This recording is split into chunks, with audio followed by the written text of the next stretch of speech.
Novosadskom srpskom narodnom pozorištu, osnovanom 1861. posvetio je i veći deo svog kompozitorskog i dirigentskog rada Aksentije Maksimović. I on je, kao i mnogi drugi, bio diletant, ali i darovit momak.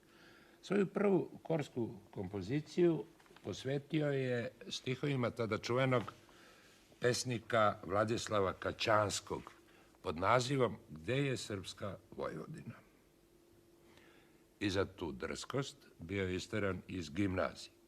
Nije bio srećan kao što je bio darovit, umro je rano u svojoj 29. godini od tuberkuloze.